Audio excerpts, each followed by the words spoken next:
All right, guys, we're going to wrap up our Salute to Soldiers month for Memorial Day 2024 on Winter Wolf's Den with the Mac Daddy of contemporary war films, Saving Private Ryan. And we saved this one for last because it's probably the most critically acclaimed, well known.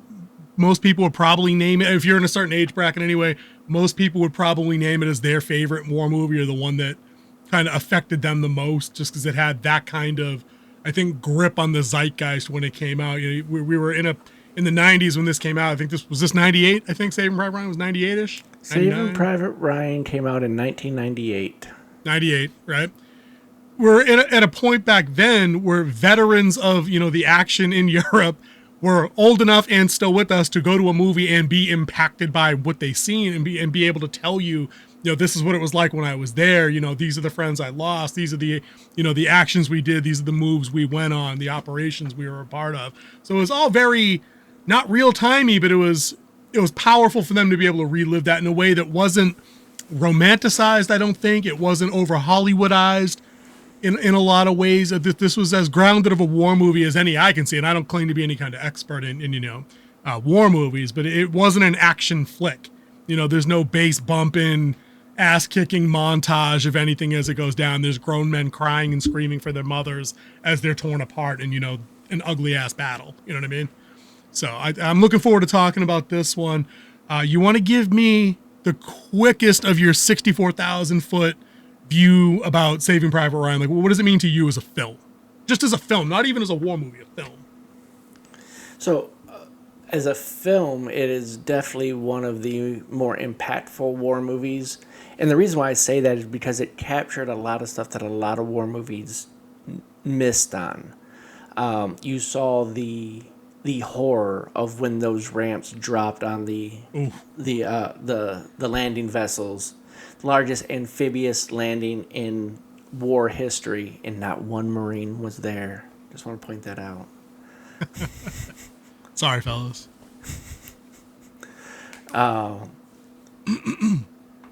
But this one was Steven Spielberg's second World War II movie that I know of that he did. He might have done some short films back in his earlier career, but this was his second one. First was his Schindler's List, which got him his first Oscar. I'm not sure if he won the Oscar for this one. I'm pretty sure it did for Best Picture, at least Best Director. It got one of the two, and I think it cleaned up pretty well, I think. I could be wrong. I don't really follow the award scenes like that, but I can't imagine that he got snubbed for this one. You know what I mean? Like I said in my intro, like this is the movie people were talking about for weeks and weeks and weeks and weeks. Like this was like around that same time frame, like Titanic came out, and that had like women talking for months and months and months and months with the Celine Dion song on loop on every radio station imaginable. The Saving Private Ryan, when this came out, was a movie guys were talking about for months and months and months and months. Yeah, and it was about a year apart. This one and Titanic were about a year apart. Yeah, that's what I mean. It was like it was right in that zone. You know what I mean? Like that these were the movies that folks were talking about in the late 90s. But yeah, it was a really good good movie. Like I said, directed by Steven Spielberg. And then this was also when Tom Hanks was making that change from his earlier career. We all knew Tom Hanks at the beginning of his career. He was a comedic actor. Like he did movies like Dragnet, Splash, Joe versus the Volcano, Turner The Man with One Red Shoe, Turner and Hooch. He was the comedic actor, and then he did a movie called Philadelphia. And then Saving Private Ryan came out, and then there was The Road to Perdition after that. So this was a change. Green Mile in there. Yeah. Green Mile was before Road to Perdition. Yeah. So this was that U-turn in the road for his career, where he went from being a typecast comedic actor, second lead in a rom-com, to a leading man in almost any type of movie. Yeah, because this coincides nicely with the 400 movies that he did with that he kind of straddled the line with. He did all the that was Billy Crystal. Tom Hanks did like 6 romantic comedies with the same woman, right around this same period in the 90s. Meg Ryan, but I can't remember. But Harry Met Sally was Billy Crystal. I can't remember what Tom Hanks and her thing was. Hers was Sleepless in Seattle, You've Got Mail, and Joe You've Got versus the Mail's Volcano. yeah, You've Got Mail's the one I was thinking of, where she was the small bookstore owner and he was the wealthy. But anyways, Yeah. aside on Tom Hanks. So yeah, this definitely marked a turning point for him. The movie also has a pretty banging good cast too, with a bunch of other young at the time actors that folks. This might have been their first glimpse of them. Vin Diesel is in the squad, early on as Caparzo. Paul It was his Giamatti's third in the movie. Yep. Barry Pepper, who we were talking about earlier in one of our last movies we were talking about. Edward Burns, Adam Yep. Goldberg, Yep. young Nathan Fillion. I was just gonna say that when I did the rewatch the other day and we got to that part, I leaned in and I was like, I never noticed it was Nathan Fillion in this piece, and then I had to Google it just to be sure because I didn't want to be wrong. Tom Sizemore in the same role. I was about to say that Tom Sizemore. You couldn't make a movie in the late '90s, early 2000s without Tom Sizemore in it. Because he was in Saving Private Ryan, he was in Pearl Harbor, he was in Black Hawk Down. Yep. There were a couple other guys that were in the mix. Giovanni Ribisi was Wade the medic. It was KIA by the MG42. I feel like there was one more. It's maybe Bryan Cranston. Where? He was the War Department guy who got the lady brought the letters to, who took it to the Secretary of the Army. I skimmed right through that because I knew what the scene was about. Okay, so there you go. You also have Ted Danson. Danson was the colonel that Tom Hanks' character. I thought Hanks was captain. He was a captain as well. He was maybe I'm thinking of another a different unit. Okay, I was thinking of a different scene. I was thinking after the scene on Omaha Beach, when Tom Hanks gets up to the command post where he gets Oppum, he's answering to a major or a colonel because the insignia was different. That's Dennis Farah. Okay, all right. See, so I knew Dennis was another. You see him in a lot of movies as well. Yeah. Yeah, this had a star-studded cast, and I think it worked. It worked out really well that it happened before these guys were big and kind of became like Vin Diesel in particular comes to mind. Like he's not Dom Toretto in this movie. You know what I mean? He's just a guy. He's just a soldier, like stuck on the mission. But speaking of the mission, let me hit you guys with the synopsis real quick, and King Z can let me know if I got it right. So Tom Hanks is Captain John Miller. He's U.S. Army. They're Rangers, I believe, if I remember right. Second Rangers. After they survive the landing at on Omaha Beach in Normandy, they get tasked due to crazy circumstances to go recover a paratrooper in the airborne from deep behind enemy lines in the middle of wherever. They have to go find this American soldier to bring him back because his 3 other brothers were all killed in combat. And the Army, as of 1942, had a specific rule that the lone, if it came down to a lone surviving male member of a family, sole survivor of the family, they are exempt from all ticket home, right? Ticket home. And so they basically set off through the French countryside into through occupied France and getting nearer and nearer to Germany. They don't ever actually get to Germany. I think the whole thing pops off somewhere near the border, on that bridge scene at the end. The Allies were trying to set up shop there. That way German tanks couldn't come through and push the Allied line back. But they basically got to go find Matt Damon, who we didn't even mention is in the movie, who is Private Ryan. Speaking of star-studded cast. A very young Matt Damon. I think this was right after Good Will Hunting. It must have been. It must have been, because he's very, very, very young in the movie to look at him. This band of brothers, no pun intended, because this is the movie that inspired that show, has to set off on foot. There's no easy travel. They don't just charter a bus and go. They have to brave the perils of occupied France to go find Ryan if he's alive. They don't know if he's alive, and that comes up as the tensions start to mount along the way, and they incur a loss or two. The guys start to question the mission, and they're like, "No, he's probably dead. Let's just go back and say that we couldn't find him. We were told he was KIA or some bullshit," and they want to call it off. But that's the movie. The movie's basically, we take this assignment, we got to go find the guy and bring him back, and the rest is history, as they say. Synopsis good, yeah. Handled all the major beats there. Now, the sole survivor policy is a true policy in the United States military, and it is still enacted today. Yep. It was enacted Yep. in 1948, actually. So soon after 48. this, Okay. this time frame of this movie, it was enacted. Yeah, the original law was passed in 1948, exempting a sole surviving son of a family where one or more sons or daughters died as a result of military service. There you go. See? So I don't know how we want to attack this movie because it's for a movie that's 2.5 hours long. It's got airtight pacing.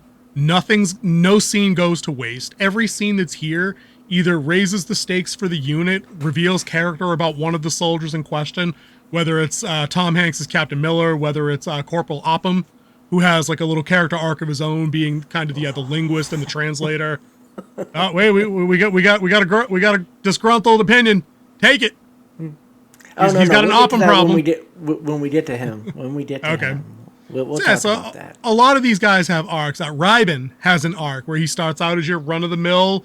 He's a ranger. He serves in the unit. He follows orders, but he's the one that starts to question things. You know, not after the first casualty they mount, but when Wade dies, their medic dies on an unnecessary maneuver to take a German MG-42 nest so they can't ambush other Allied soldiers as they come through. The group starts to come apart at the seams. Like it comes down to almost like chaos and mutiny as he tries to bounce and Sizemore gets in his grill. I'm saying it was on the way there, but this was the scene because if you remember, the running gag that they had through the movie is nobody knows where Miller's from or what he did before the war. And that midpoint scene where it all comes apart on them is when he breaks he cashes in the company pool. They had a pool. Like, $5 get you in, and the winner takes all. And he's like, I'm a teacher. I'm from Pennsylvania. I taught it for the last 3 years at, Thomas Edison Alba High or wherever he was from. I teach English literature. Like, the only way he can bring the guys back is to, like, distract them long enough with some crap everybody had worried about, because it came down to Tom Sizemore pointing a gun in Reiben's face and being like, I'm not going to shoot you for deserting. I'm going to shoot you because I don't like you, which I thought was a great line. Great Sizemore line, So, I mean, yeah. Yeah. I actually took issue with that watching again on this one. Like, you follow orders. It's not especially when you wear a private. That's one of the problems I had through this whole thing. These are like, you have privates. You don't, you have one officer, one NCO, and the rest are like privates or corporals. And technically that corporal outranked the private and everyone who told him to shut his mouth. And back then, that stuff didn't fly. Yeah. So maybe it was different in France. I don't know. I wasn't there. No, military discipline's military discipline. Yeah. Maybe they had to embellish it a bit. The whole scene where Vin Diesel's character dies, and he's telling him we don't take kids, and he goes up there and gets the kid anyways. Yeah. It's like he would have done a butt stroke to the head, because back then they didn't play. They hit people back then. Yeah. You can't do that stuff today. But he would have got like a butt stroke. Like, no, put the kid back, get back in line. Yeah. But let's talk about that scene, because I don't think that we need to start. Like, one of the notes I had taken, I had like a really quick, like a scratch pad here. The movie opens and ends on like a terrible, and I don't mean terrible like quality wise, just mean like awful, like horrors of war terrible, on like a 30-minute war scene. We get the landing on the beach, and I clocked it, dude. It's like 28.5 minutes from the time like the credits fade out and we get away from the old man at the graveside, which was like the opening bookend, the old man visiting Arlington National Cemetery. That was in France.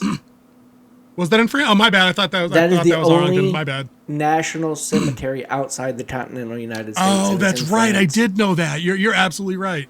You're absolutely right. I do remember reading that when I was reading up on this. So that's the opening bookend, and we get that as the closing bookend as well. And I love stuff like that. I said that many times. I love that kind of symmetry in the storytelling. But if you remove that couple of minutes that he's there, because there's no dialogue at that part, it just fades into the credits of the troops landing, like you said. And once that ramp drops, it's machine guns and mortars to the face for 30 minutes. It's awful, right?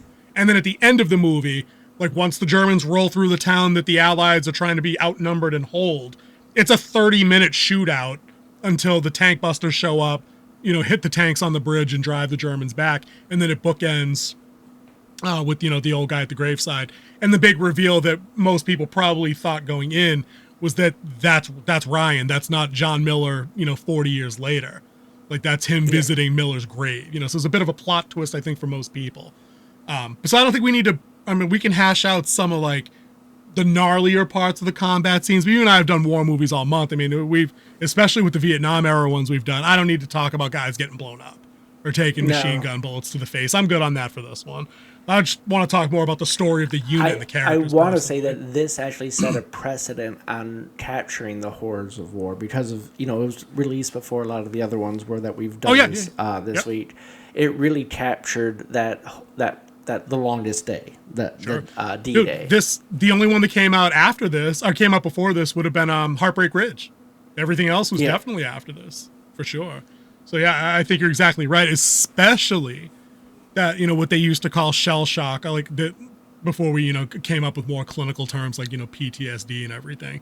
Like guys curled up in the balls on the beach and like screaming for their moms and like, hiding behind dragon's teeth and things like that. Like there's some people just wired differently, and it bookends on that where they show Tom Hanks with the twitch, they show Miller's hand in the boat on the way over, and we get that running symbol the entire movie through.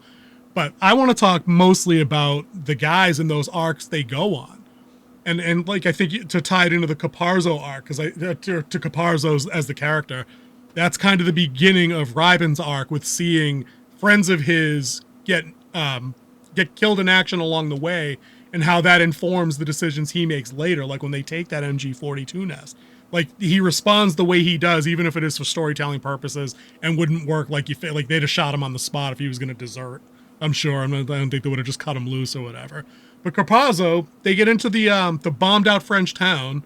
The Germans are in the buildings. This is like bordering on urban combat. Like they're at a distance, but there is going to be some close quarter fighting. They hear voices in a house, and when they have Oppum translate, they realize it's like French townspeople in their half blown open home. But there's a couple of kids and a baby. So Caparzo's dumbass is like, I don't know, the little girl reminds me of my niece, sir. We got to take her. And like literally the whole unit's like, dude, we can't do that. Like, are you out of your mind? Get down. There's a sniper over here. Like they knew that. It wasn't an ambush, And of course he gets the girl, and he gets about 3 feet away from the girl's parents, and ding! Takes one down, bleeding in the rain, blood everywhere and shit.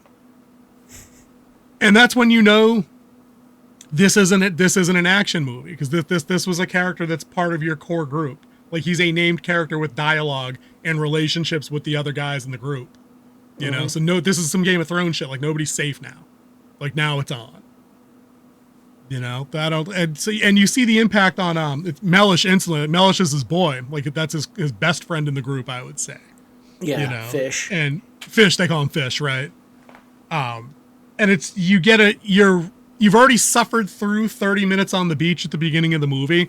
They give you 5 minutes of setup, say, where Miller has to get Oppum, put his unit together, explain the mission, and then here they are. Like it fades into them arriving in this village after a short walk, where they take a couple of pokes at at Oppum for being green, not knowing what foobar means. They mention the pool. Like they set up all the other through lines that are going to play through later, and they do it all, like I said, with brutal efficiency. Like they give you so much, but you never lose track of it. And I think that's one of the genius masterstrokes of this film, is you never feel out of your depth as a civilian, or as somebody or as a non-veteran of that actual theater or anything else. Like you're able to follow these things because they're clearly and concisely given to you.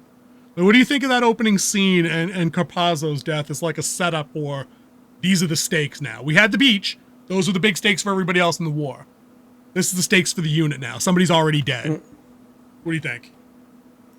Well, it just goes to show, and like they were talking about, he was talking about it later in the church. He was talking about like when you give an order and someone loses their life, you calculate that maybe by him doing that, you're saving more lives down the line. But this time, the mission is just one life. So is that one life worth that one person? Yep. That's on the notepad. He has that chat with Tom Sizemore. Yeah, because that's who he talks to, because that's his NCOIC of the squad. Yeah. at the beginning, it was like really good with their interactions. Like when they first move out in the squad, and they're in the V formation walking down, and they're all complaining about going on the mission. Oh, you talk about the gripes? Yeah, Yeah, that was a good scene. Which is true with soldiers. They're going to complain about mission. I mean, the time you start worrying about a soldier is when he stops complaining. But as they're moving out, and like you have Private Jackson, who's the sniper, and he was talking about like this is the misappropriation of military assets. Valuable like military resources, sir. Yeah. What does Hank say to him there? He goes, "Listen up, Ryben. This is how it's done." Jackson, continue. This is how you gripe. Jackson, continue. See, that's good banter, man. That's the kind of banter we don't get anymore. But also, like, the part where they asked him, like, what do you think of this mission, sir? He's like, don't you have any gripes? He goes, I don't gripe down. I gripe up. He's like, you gripe to me. I gripe to my commander. He gripes to his commander. This is how it goes. I don't gripe down. He goes, well, what if you weren't a captain? Yes, I was just going to say. And then he was like, sir, I think this is an honorable mission. Yep. I will do it to the best of my abilities, sir. I would love to be he's something else about I'd love to be the one, something to send Ryan home to his mother, who's obviously suffered or some other. Like, there's like, it's like a 3-pack of like things he would say, and it's so hilariously dry and sarcastic as he does it, that it bonds you with these guys instantly, that they have that back and forth amongst them in that way. Because they basically, you're talking about the V formation, the way they shoot it, the way the scene goes, is because Miller's at the front with Sizemore next to him. Then it's like Ryben and Oppum, and then it's Mellish and Carpazzo. Wade's in the middle somewhere because he's the medic. You know what I mean? But it just keeps panning back over rows of guys as they have the conversation, and then it moves back up to me. It was just really cool. It was really cool work to see that done. And I dig that. I wanted to just mention on the theme of the worth of one person. We get that reinforced verbatim and not subtly at all when Miller's unit gets to the first Allied position they get to. They meet up with it was a helicopter. Was it not a helicopter pilot, a transport plane pilot. He went down. He was a glider force unit. All that for a general? One man. A lot of that going around.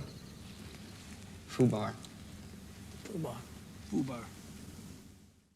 Right.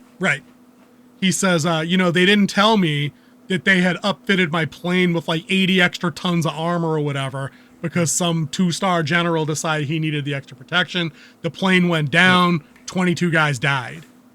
And they literally, Tom Hanks' character literally goes, all that for one guy. And then it's either Ryben or Sizemore's character that's like, yeah, there seems to be a lot of that going around or something. Or Ryan's one guy. Right. And then somebody, that's what I mean. And then, but somebody else says the line specifically, there's a lot of that going around. And I was like, yeah, dude, that's a fucking, like they basically did that thing where they put the movie, like they wrap the premise up in a neat bow and hand it to you on like a platter. And they're like, yeah, this is what the movie's about. Should the 8 of us go into the battlefield, storm through hell to find one guy we don't know to bring him back? Why? Because 3 other guys we don't know died? And they also don't know where he's at. Like, right, that's what I said at the beginning. Yeah, they're looking for a needle in a stack of needles. Needle in a stack of needles, right? Because dude, this is like 19. When was Omaha Beach? Was it 40? Was it 2? 1942, I think. No, it had to be later than 45. 45. It was 44, 45. Yeah, my history's off. June 6, 1944. 44. Okay. I knew it was June 6th. That's the part I knew. That's the only part I remember too. I remember June 6th and December 7th. Those are the dates I know. Yeah, it's not like dialing up a buddy on getting a direct message or getting on a Facebook call or you got a locator for where your teenagers are hanging out on their cell phone. Like, no, like this dude was in a plane with 30 other dudes that was taking flak fire and scattered sticks across Europe. Like they said, like he could have been anywhere within 100 miles. And in the beginning of episode 2 of Band of Brothers, which we'll get into deeper later in another video.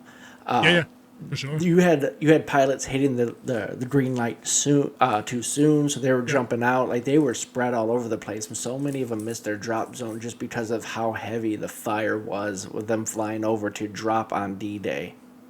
Now, here's a question for you. Shoot. What does D stand for in D-Day? Oh, dude. Yeah, I knew you were going to ask that. Yeah, I'm too tired to even try to rack the brain, because I knew, because there's V-Day, D-Day, E-Day in Gears of War. Well, V-Day is Victory Day. Right. D-Day, the D stands for day. It just means that's the day that we're going. Okay. I mean, I guess that's one way to keep the code crackers working overtime in German. But yeah. See, the thing is, like, on all military operations, you have a D-Day, which is the day of the operation, and then you have the hour, which is H hour. H hour is the time you go, which the H stands for hour. So it's like, so when you're doing your reports going out, it's like H+1. So 1 hour after the operation began, that's when this happened. H+2. I noticed when we were watching Band of Brothers, they were keeping track of time like that, like from the time they landed and did their operation. It was D-Day +6, +7, +28, and they were measuring their time. Yeah, because they had certain objectives they had to accomplish by certain time hacks. Because you don't actually know. Well, you do. You have, like, all right, we're going, but, like, they were delayed. Like, the whole invasion was postponed a whole day due to fog and high winds. Yes. So, do you actually know the name of the operation? Because it wasn't called D-Day. That wasn't Overlord, was it? Yes, it was. Operation Overlord. Wolf in the house. And I actually just recalled that. I swear I didn't look that up on Wikipedia or anything before we jumped in. I actually do remember just a little bit of the schooling. But yeah, let's move on from that Carpazzo scene, because that's a pretty good setup. There's a number of smaller, not any less meaningful or impactful scenes that also just kind of build tension along the way. Like right after they meet that pilot who tells them about the plane that went down, they get into a little search through a bag of dog tags that pilot had collected, just to see if Ryan was one of the KIAs, because they all wanted to go home already. They'd already lost a guy. They'd already walked halfway across France. They're looking through the dog tags, and the medic notices the wounded that are coming in, watching them go through the dog tags like they're playing cards and just chucking them down and not caring. And even Miller's in on it. You know, he's just like nonchalantly just flicking them like soda can tabs. And Wade comes over and says, dude, it's the whole fucking 101. He bags them all up and shit like that. And, you know, but it shows you where everybody was. Like, these guys just got cooked. You know, everybody in Miller's unit was on the beach. They got cooked too. But there were guys that have already had it worse than that. You know, that had already been where they were. And that's the part where you see a little bit of Miller's inexperience. Even though he's been in different parts of the war, he should have never let that happen as a commanding officer. And it gets worse for him too in that scene, and this is the part I wanted to talk about. Where basically, like, they catch a break at this point, because this happens after they had already had the I think, if I remember right, they had already had. Oh no, this is what sets up the fake Ryan encounter. Is Miller just walks? The fake Ryan was before this. I thought this is where they. Oh yeah, that's right. Because this is where Miller freaks out a little bit, and he just wanders into the group of guys. He's like, Ryan, we're looking for James Francis Ryan from Iowa or wherever he's from. Yeah, from Iowa. And they catch a break that, like, one of the wounded guys actually knows him and knows whereabouts his unit was heading, and that's where they realize they got to go to Ramel, which is they had the same rally spot. point as us. Right. So yeah, let's talk about I forgot about the fake Ryan part, because that's like an absolute that's the false victory scene in the movie, where, like, they get to an allied position, and, you know, Miller explains. I think this is where he probably explains to probably Ted Danson's character. Yeah, Ted Danson. Yeah. Okay. Hey, you know, we're here Ted for James Danson Ryan and Paul Giuliani. That's who they meet. Paul first. Giamatti was the first guy they met up front, right before Carpazzo dies, right? Yep. So they get there, and Danson's like, so and so, bring Ryan up. I'm gonna mix up Ryan and Miller for the rest of this video. And, you know, some asshole, Nathan Fillion, comes trucking up, and Miller lays on him, like, hey, you know, I'm sorry, your brothers are dead. And fake Ryan's like, which one? And dude's like, all of them. And he breaks down, I don't know why, they're only like in the second grade. And you're like, oh, he was like, I was ready to take him motherfucker. fishing when I got home. And then he's like, how? He's like, they died in action. He's like, that can't be. They can't be. They're still No, in I'm grade sorry, school. son, it is. They're still in grade school. And you're like, motherfucker, because if you were along for the ride already, you've already been shot at, you've already been blown up, you already lost a guy, because I don't think that they didn't lose Wade yet. That's on the way to, that's after this. Because that's the second big casualty they take. And again, because they take, first off, they take the death of Trapanza during this. Yes, that's like because first that's contact. when the sniper happened. Yeah. And then they have the fake Ryan scene. Yep. And then they move off, and that's when they come upon the glider. Right, and then after that is the MG-42 nest where they lose Wade. Now, this is a scene that this is a scene I wanted to pick your brain on, not just for the military aspect of it, but like the character building aspect of it. Now, you already mentioned Miller's got some inexperience, and he's human. Like, he's not a superhero in this movie. He tries to do the right thing, I think, throughout the film. Like, he's heroic and noble in a lot of ways, minus the dog tag scene. Like, he tries to keep unit cohesion, chain of command intact, and all that good stuff. But they come across an MG-42 nest that's already cut down a bunch of other Allied soldiers. I think they find a few French soldiers, I think, because the patches on the uniform are a little different. They definitely found some Americans that had been hit by the MG-42s. It's kind of concealed. It's up on a hill, and the field of fire is by like a down. radar site. Right. Like a damaged radar site. Right. So Miller's like, we should probably take that. And right away, everybody in the group was like, oh no, this seems like it's not necessary. And then it's Mel. She's like, sir, we can still complete our objective without doing this, sir. And even Ryben's like, no, I got a bad feeling about this. And the only one that sides with Miller is Tom Sizemore. Obviously, that's his guy. But then I even think he's like, this is a risky one or some bullshit. But then, he doesn't say it in front of everybody else because the whole, griping downhill. Like, they're not going to do that. But so Miller makes the decision. He gets guys set up, it's like, they go through the scene, which is cool. They're trying to lighten loads on the guys that are running. They give those guys all the grenades, but I think they take their rifles.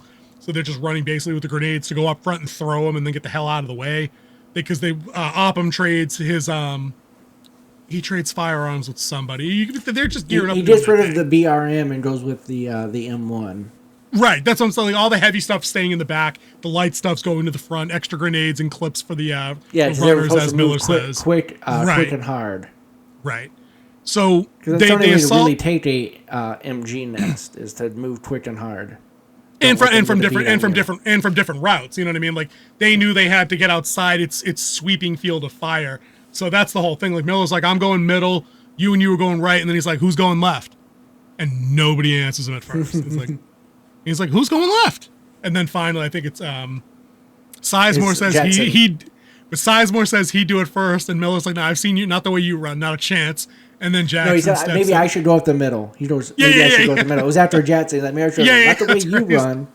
Which is funny, because you could see Tom Sizemore's stocky ass in every movie he's ever been in. He ain't running quick. But he hustles his ass across that bridge at the end of the movie, though, when he's carrying the bazooka. Like, he's trying to move.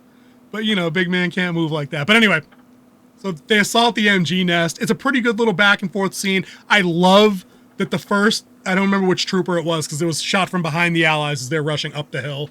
So it must have been Jackson, I guess, because he would have been probably the fastest, I would imagine. But, like, he throws a grenade up, and you can see the German guy up behind the barricade, like, pick it up and throw it back. It's like, oh, fuck that.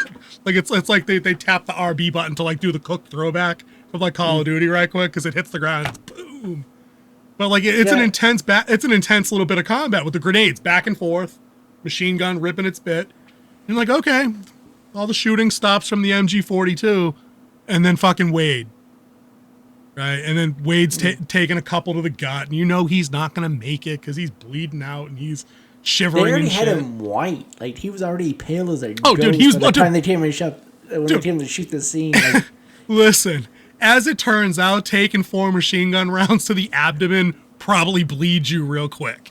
Yeah. You know what I mean? So, and it was great. I think and that was one of the gorier scenes too, because I've always thought so, and on rewatch I thought so.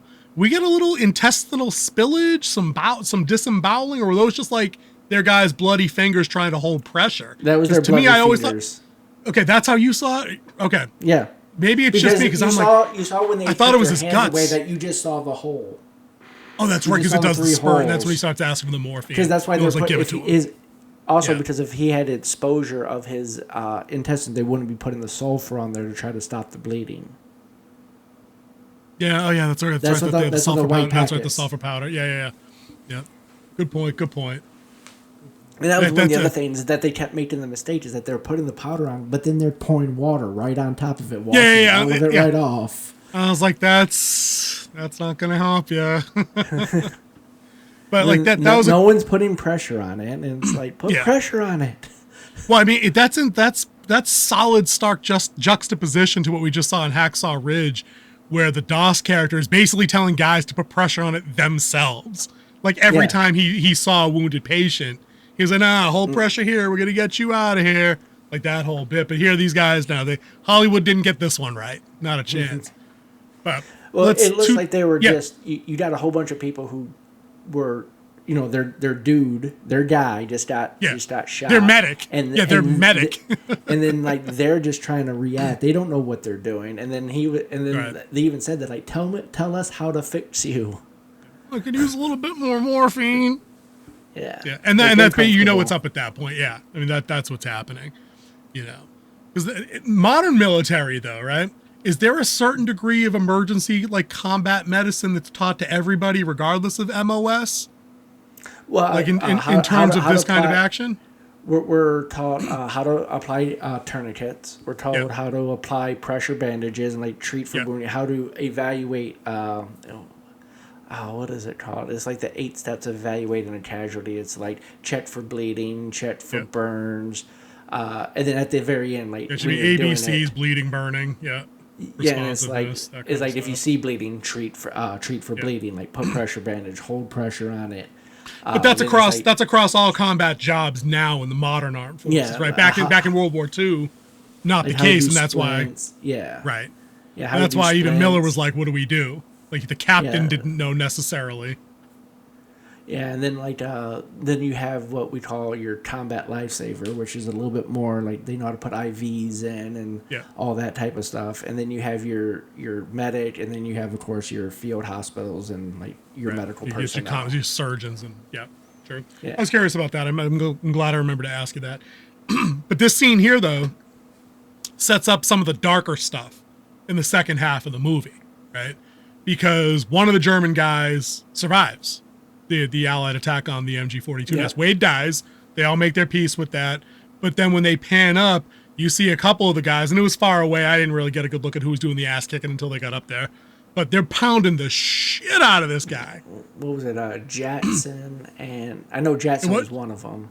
Jackson's the one that ran up the hill and joined in the ass Yeah. kicking for sure. So it must have been Reiben and probably Mellish, because that's the I only think other it was guys that were Reiben. left.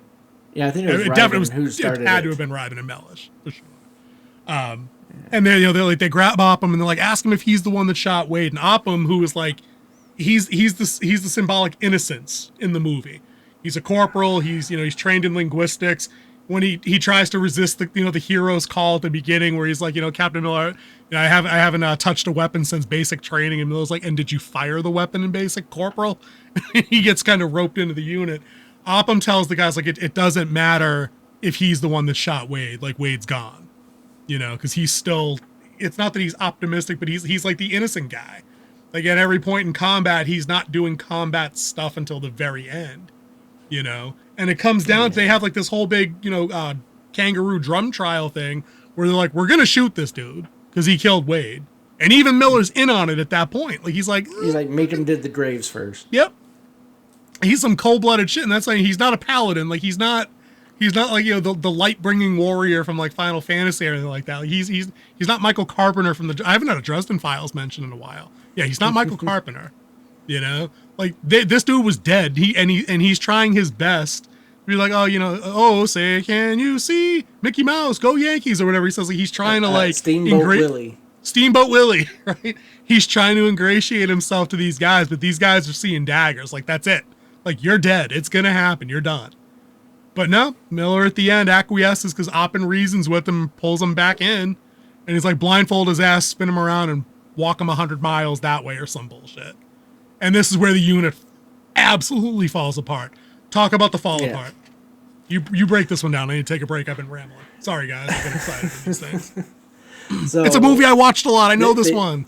he tells them to start walking that way. They blindfold him. You think it's going to be straight firing squad at this point, Yeah.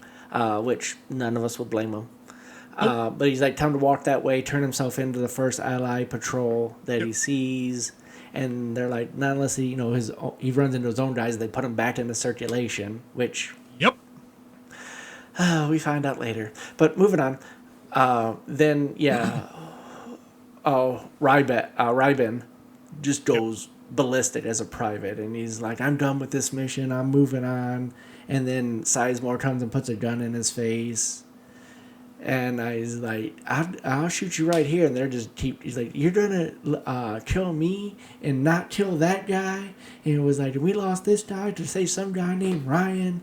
And then Jatson pulls his gun on Sizemore, his sidearm, on Sizemore. He's like, can you do something, sir? And Captain Miller just sitting there, and he's just like, I've gone through way too much already. And then This scene is crazy tense. Like, it's chaos for the surviving guys. Like, the tension is here. It's higher in this scene, I think, than at the battle at the end, because this is the most intimate moment you're going to get. Do it, Sarge. Do it, man. Put one in my leg and give me that $1 million. I'm gonna shoot you in your big goddamn mouth! Well, put your money where your mouth is and do it then. Shut do up. it. You don't know Pull how the to trigger shut already. up. Mike, I'm what's waiting. the pool on me up to right now? What's it up to? What is it, $300? Is that it? 300? I'm a school teacher. Then Upton's in his ear going, are you gonna let this just stand, sir? You're like, you can't let them kill him. And like he was like, he sucks so bad. He sucks so bad. He does. And then he's like, what's the pool up to? And he does the whole thing about him being a school teacher, which definitely plays into a lot of his. You can definitely see that he was not a West Point grad. He is not a soldier by heart. He came in because of Pearl Harbor, and then they saw he had a college degree, so they sent him to OCS, so they meet with officers. Yep. And he's about 10 or became an 15 years officer. older than these guys. I mean, you can see the age difference, obviously, between Hanks at this point. He's got the thinning hair. He's obviously got 10, 15 years on guys like Vin Diesel, in movie world here and everything else. He's definitely the older guy. And the part that gets me is that they're also second rangers. So they went through ranger school, meaning they are above and beyond a normal infantry guy. So their level of discipline's a little bit higher. So they understand what small unit tactics actually means. It might have been different back then, but the Rangers played a huge part in D-Day with them climbing the cliffs and doing taking them out up top. I mean, D-Day itself was just a huge stroke of luck. Even though how many people died that day, there's so many things that fell in the way of the Allies on that day. Like the commander being back in Berlin for a party, them moving artillery too far back so it can't actually bomb the beaches because of the daylight bombing, so they moved it back to hide it so it wouldn't be destroyed in bombing runs. And just so many different things fell into place that day. But going back to what I was saying with the Rangers, like these guys are, so you have your infantry guys and then you have Rangers. I mean, Special Forces really wasn't made just yet at that point. So, like, your Rangers were that. That was your top-of-the-line soldiers. Yep. So that means Captain Miller, even though he was an OCS, still made it through Ranger school. And maybe at this time he was just, he was just done. I mean, because they talked about, like, he was in Italy, and now they're, like, you saw Sizemore's bag with all the different dirt. Like, it had Sicily. Oh, yeah, that's right. I forgot about a that. Different place, and then he put the French dirt in there, Yeah, he had a few. He had a whole duffel bag was full of jobs. One of them, Sicily. I think one of them said Africa, if I remember right. So he was in the African theater somewhere. Yeah, those guys were well traveled. But the unit coming apart. Yeah, go ahead. Continue, please. That would not have happened. Like that whole thing. Now it was. They just needed that dramatic midpoint, right? Yeah, exactly. And that, I mean, we all know this is a fictional movie. These are not real characters. These characters did not really exist. There was no Private Ryan in World War II. it was based on the policy and then telling a capitating story. Can't say the word. But telling a good story to keep you entertained. Compelling. So they were telling a compelling story for sure, if that's what you were going for. Absolutely. Because without this scene, like what do you care? Like this is the break everything scene where he lets Ryben go, and then and then Miller's the first guy to go back to grave detail. Like he grabs the first body and he's gonna start interring his guys, and then the rest of the unit goes up the hill to help him, and Ryben's like fuck it, and then he grabs his shit and goes up the hill and he gets back on board.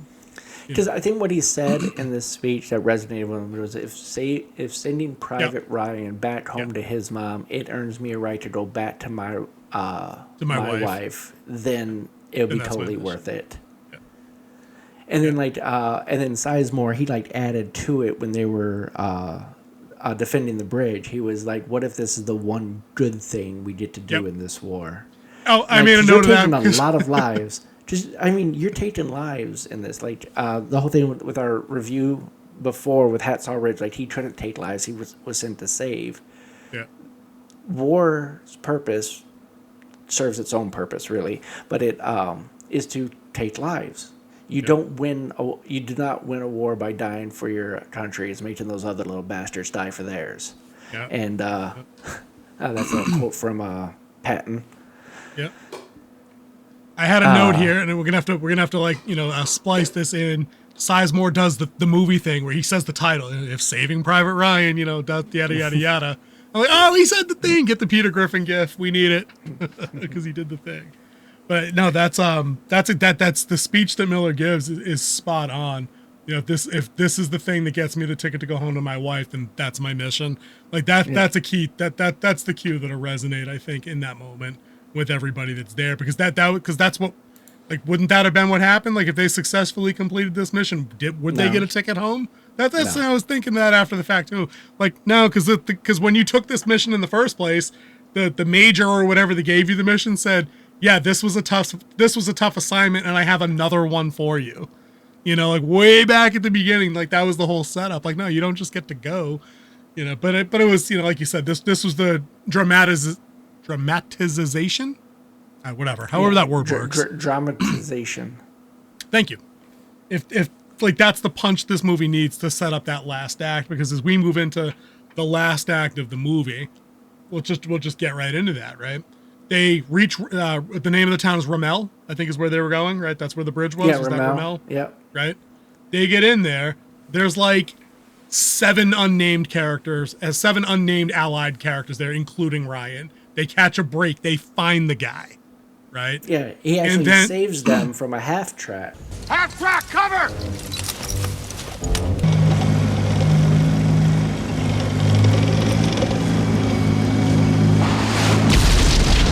Who's doing the shooting? Dude! 101st! We're coming out! Corporal Henderson, Easy Company, 501st. Ryan, first to 506. AFC telling me third and 506. James Francis, Ryan? Yes, sir. How'd you guess that?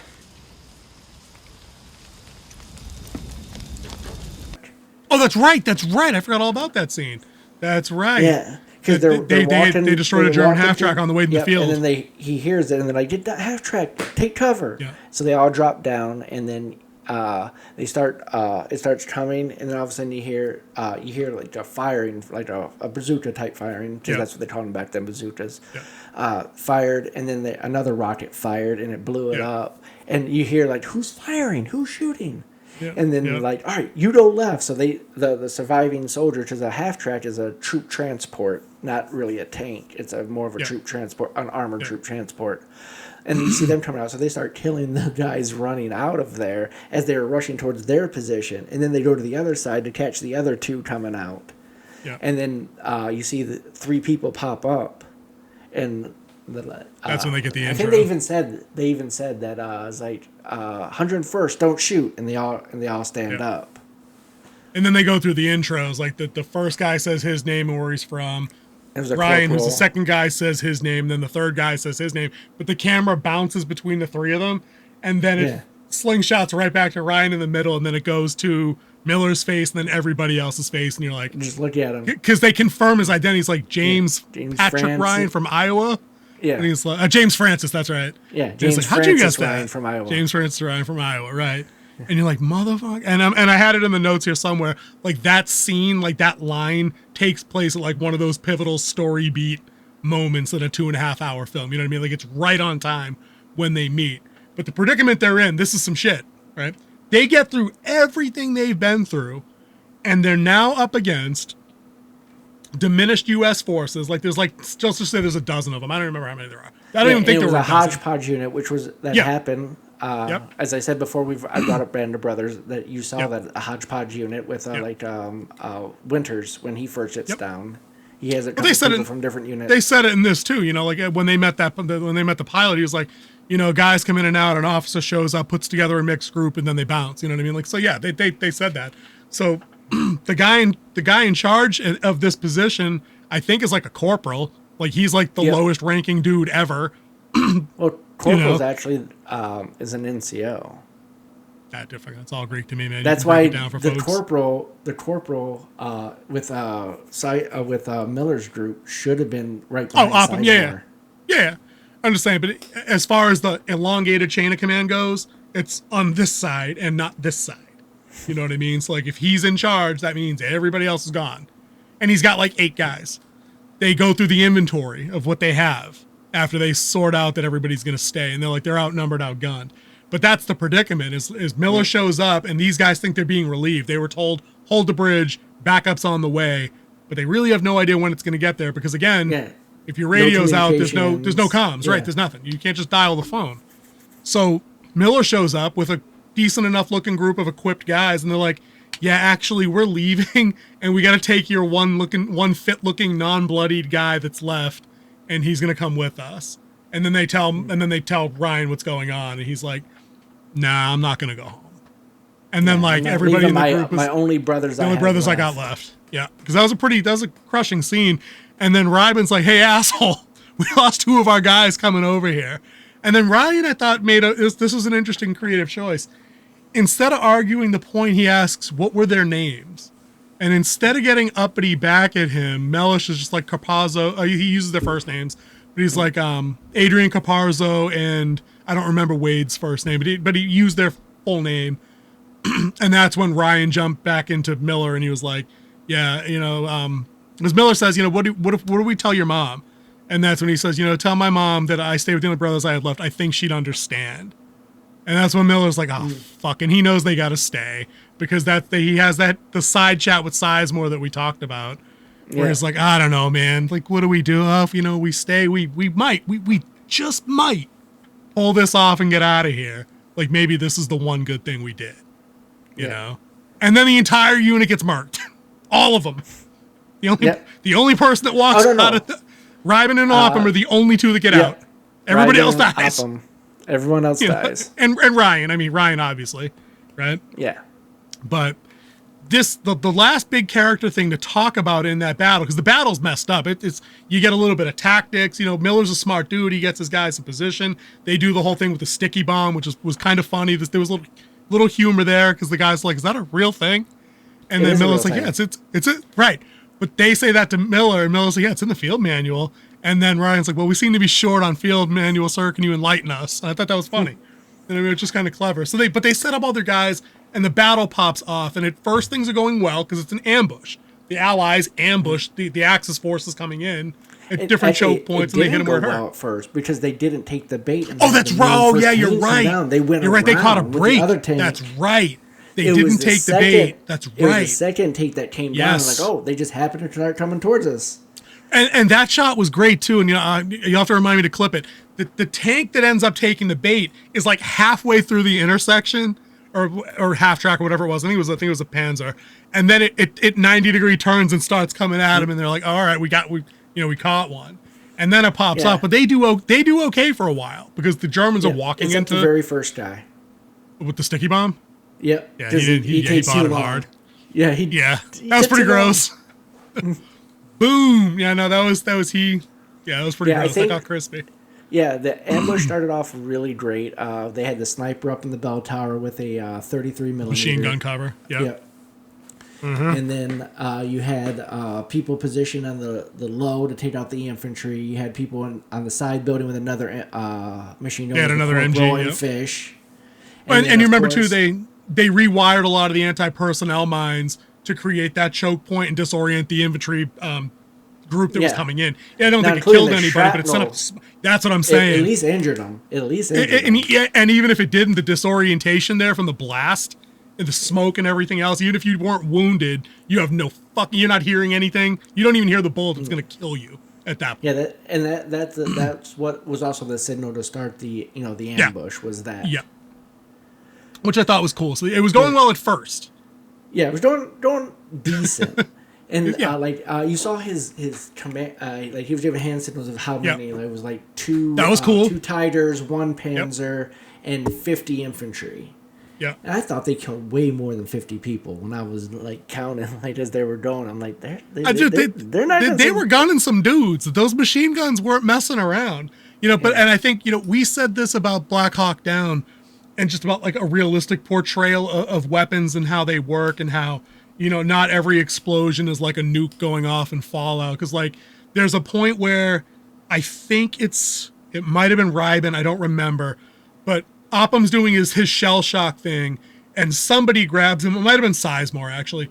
Grabs him by the collar and pulls him away as like a tank barrel is like loading in on them and zeroing them in. And when the shell hits the side of the building, it's just destroyed concrete or granite or whatever it was. Like there's no big blast, there's no fireball, it was just like a standard round that just destroyed the corner of this building. They wouldn't waste a tank round on like 1 or 2. Two guys, yeah. I think the best one was when it was Miller and Ryan. That actually was a more accurate portrayal of what they would do with the tank, was try to run them over and make them crunchies. Oh yeah, dude, hell yeah. I mean, the tank shell that killed Pepper and the machine gunner, that makes sense. Those guys were cleaning their clocks.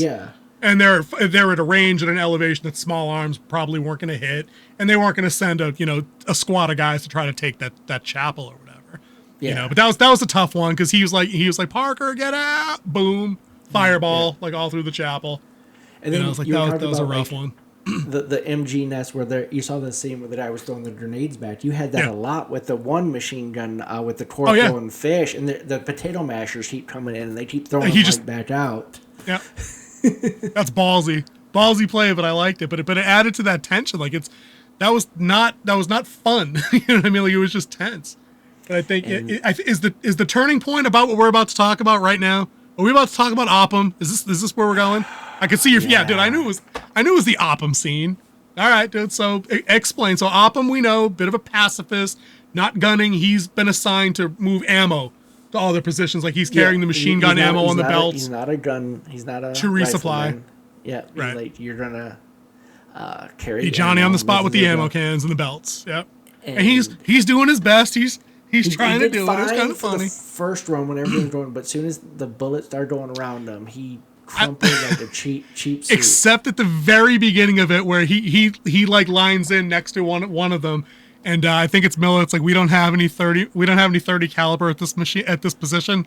Corporal Opham Mellish may need that over there. It was kind of funny. Yeah, it was before the shooting started, but yeah, he was moving. He was running his route. He was doing okay. But I'll let you. I know this has burned you since we started talking about the movie. Opham. And then we get to the scene. The scene of we've talked about the machine gun nest with Fish and the corporal.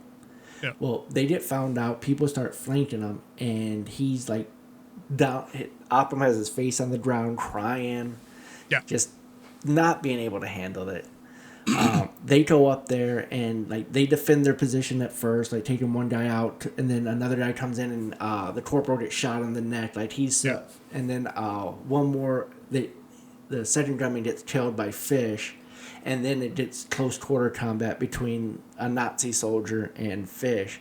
And now this was originally supposed to be a shootout scene. But because the actors were so good with the bayonet, they reworked it and worked it on the fly together as they shot this scene. I read that on a BTS somewhere. Yeah. So you have them fighting, and like you hear the struggle, and then like Opham is like, inching up the stairs, and then he like kind of stops, and he's just like, and then of course Fish gets ran through with the bayonet through it looked like it came in like the high lung And area slow. into the heart, And Yeah, it was like- slow, dude. just Yeah. so the weight just weighing in on it, and then the German soldiers coming out, and he sees Oppum there.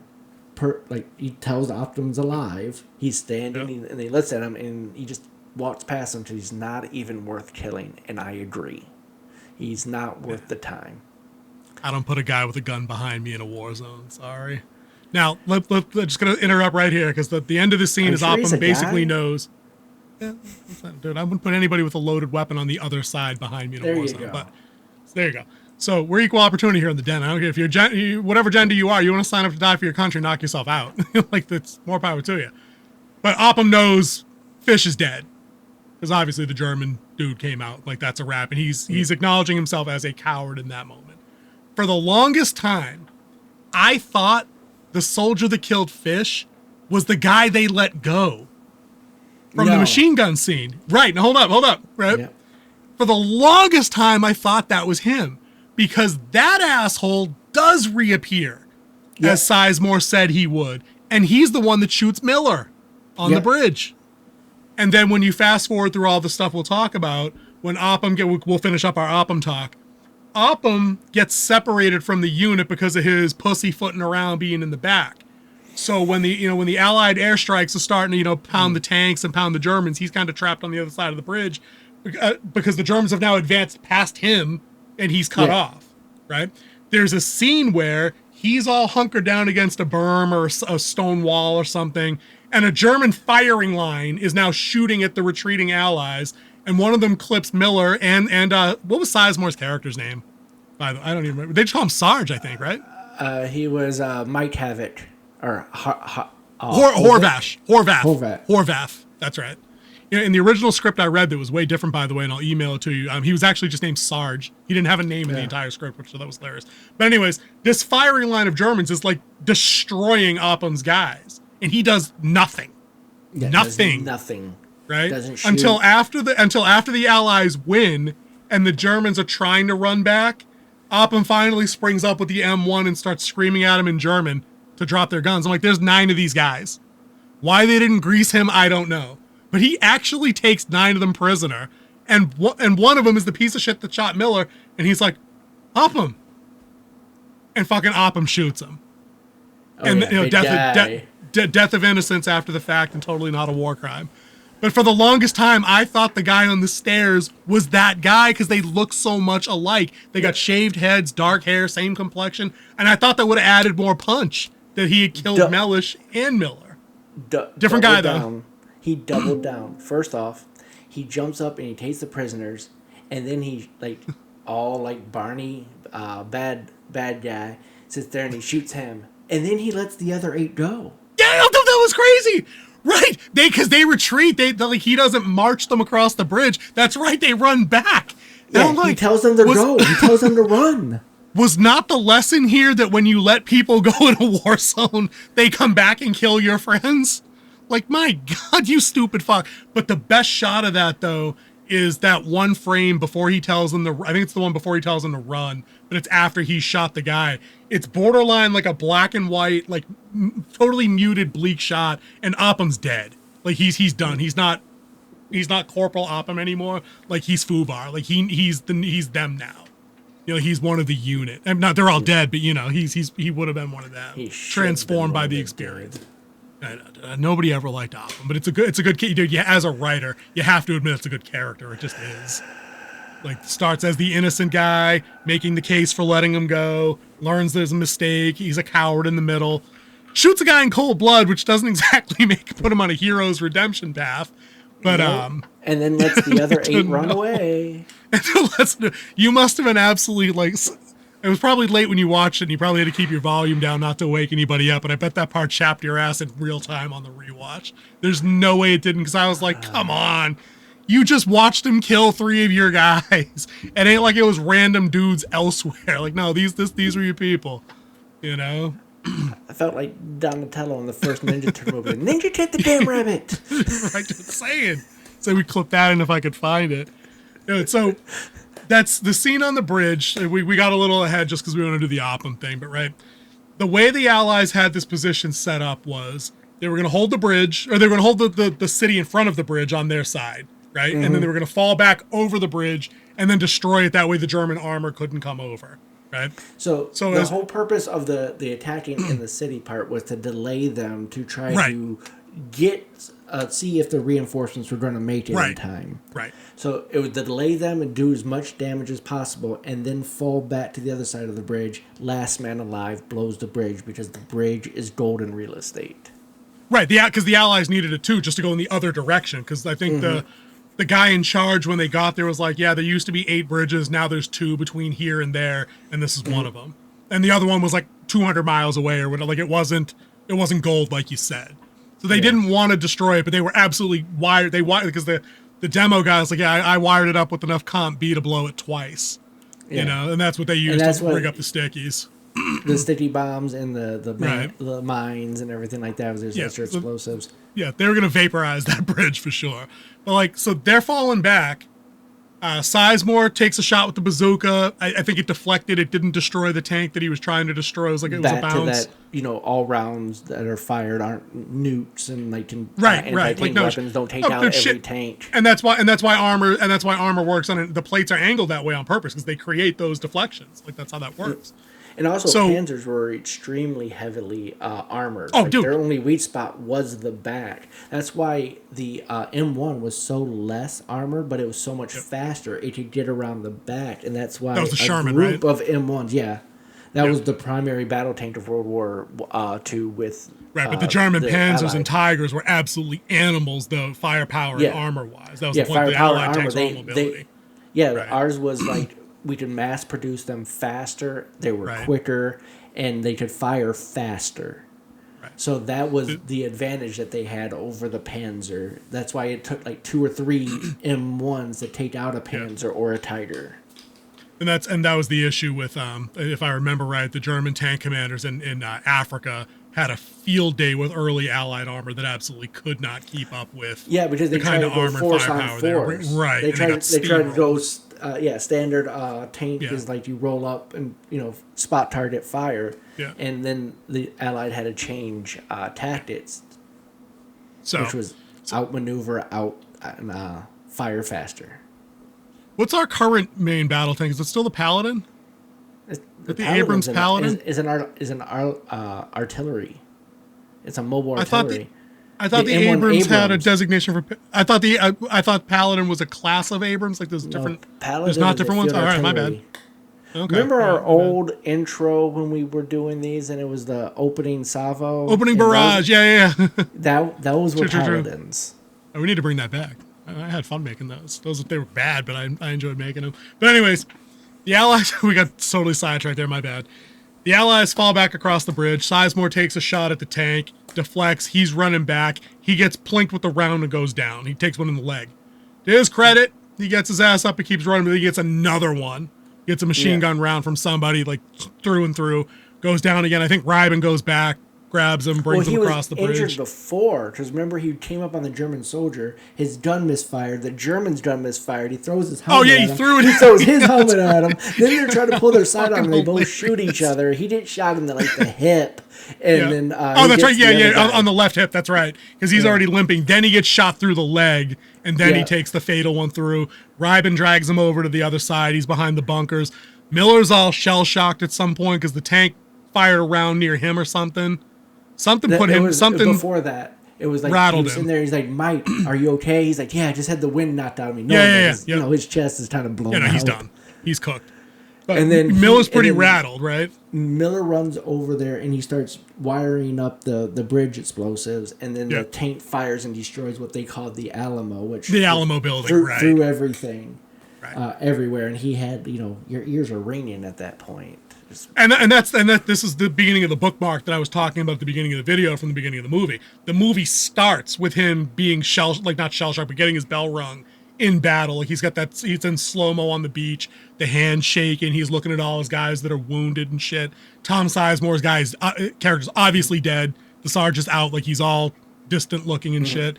But Tom Hanks, Miller, gets up, gets into the spot on the bridge where the detonator went down. And this is where Opham's best friend fucking planks him and shoots him. So that's blowing the bridge is now out of the question. The detonator's in the middle of the bridge, and you've been shot, and you're laid out in the middle of field of fire. On the other side of the bridge, and they're coming that have field of fire on you. Right. You have no way to put suppressive fire on them, and then the tank is coming. Well, he did have a way to put suppressive fire on it. It was kind of funny. So he draws his sidearm, and he's bleeding out. Like, he's probably dying, right? Because you can see in the grip and the discipline there, he's just like clink, clink, and then on the fifth one, boom, tank explodes. Yeah, most powerful handgun of all time. 1911, baby. And then, dude, tank buster flies over. Was that now what kind of plane was that? Was that a P-51? They said 51 or 54. I don't recall. I'm not an aviator. I don't know. I know the Ryan character says it, and then tank buster. Yeah, you even called it a tank buster when it was just aircraft doing CAS. Right. And then Miller's character, like the last thing he says before his final lines, angels on our shoulders, which I guess is what they colloquially called close air support in that situation. That's what it's called. So the movie, as they get into the very end of the movie, and we're going to wrap up soon because we've been going long on a good one, they have this heart-to-heart as Miller's dying. We know now he's dying. Like, Ryben comes over, and he's feeling around in his jacket, and his fingers come out with, like, blood on it and shit. And Miller says to James, earn this.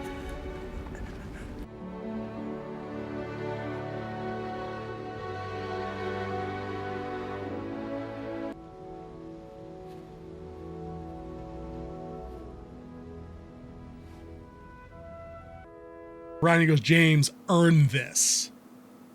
Earn this. Yeah. And then he's gone. And you're like, oh my God. Because that's it. There's like, they look around at like, a little bit of this, a little bit of that. And then it fades from young Ryan's face back into old man face. And that's the big plot twist we were talking about, is people probably assumed going in that it was Tom Hanks's character that was the old man at the beginning because he's top billed. It's his movie. He's going to do the mission and this and that. Mm-hmm. But it's not. It's Ryan, who went to the Allied cemetery to visit Miller's grave. He's got his family behind him, and he breaks down and gets all teary. And then, the wife's like, what's wrong? And he's basically asked her, like, am I a good man? Did I live a good life? A good life. And I'm like, dude, that's a pretty powerful ending. And then the powerful ending, of course, is like he steps back and he snaps a salute on the on Miller's gravestone, which I thought was very touching. And then it just ends on Old Glory fluttering with the sun behind it, which is really nice. By the way, that was not Matt Damon in old makeup. That was actually an actor named Harrison Young. But man, did they do well on casting. Dude, spot on. And the transition in both sequences at the beginning when they go from... Oh, no, they didn't do it at the beginning because he was just old and then went into the battle. They did the eyes. Right. They zoomed in on his eyes when he was looking at the graves, and then it came out on Captain Miller's eyes in the right. lander. And then at the end of the movie, it just went from Matt Damon into the gentleman you just named. Looking at Miller to Miller looking at Miller's grave. I love that bookend though, man. I love when stuff, because that does the full circle thing and the through line and all the other technical crap that makes things work that I think is missing from other stuff.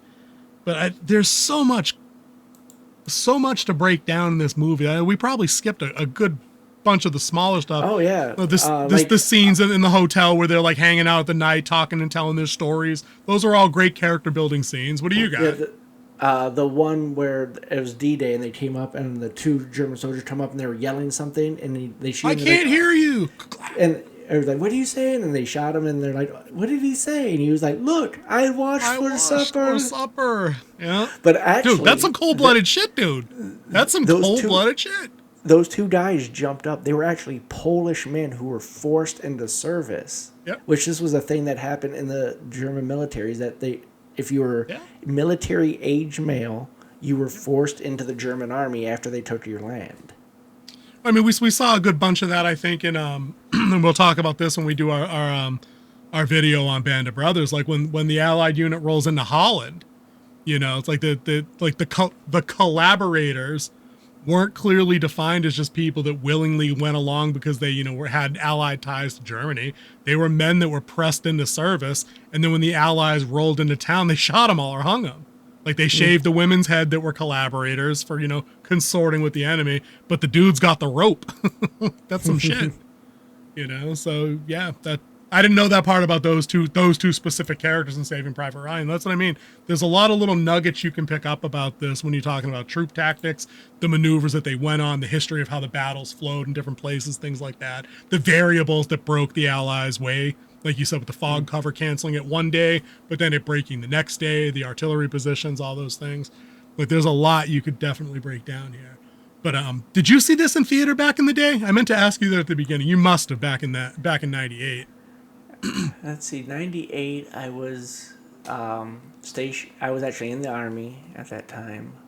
I reported my first duty station in October of 98. Was that it? You might have been busy then. Maybe you didn't get out to the movies then. I went to basic in August of 97.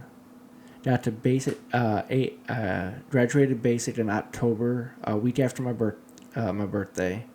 Yeah. November 1st, I started AIT, and then March of 98, I went to my first duty station, Fort Hood, Texas. And then, so, yeah, I was living in the barracks at the time. I might have went to the movies and saw it. I don't really think so. I was a poor private at the time. True.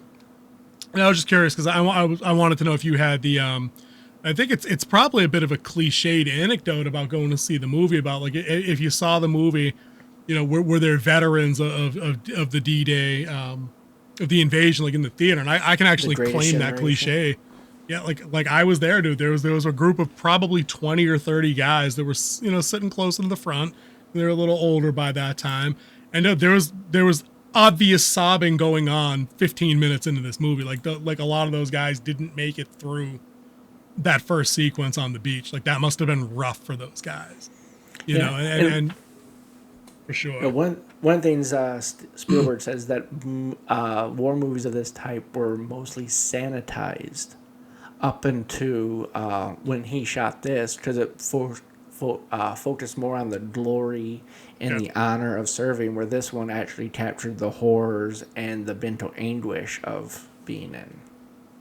And I think that was probably the experience that rattled those guys the way it did. Had I been a more disciplined, forward-thinking person, I might have thought to get their opinions coming on the way out, you know, just to ask them about accuracy and things like that. But at the time, it wasn't anything I was probably doing correctly. But yeah, so that was Saving Private Ryan in an hour-long plus nutshell. And I hope anybody that stuck around this long to hear us talk about it, if you haven't seen it, you absolutely should.